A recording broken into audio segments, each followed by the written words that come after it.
Hey everyone, want to turn your photos into stunning AI art? Here's how to do it in Playground AI. Let's get started. First, go to playgroundai.com and sign in. Then here click create and then upload your photo by tapping the image upload button on the left side.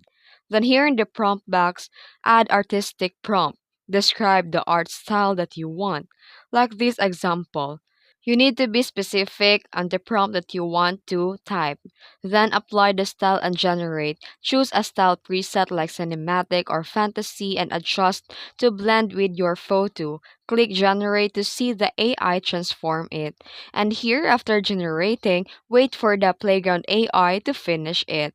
And save your new art and share it online. And that's it. If you found this video helpful, don't forget to like and subscribe for more tutorials. Thanks for watching.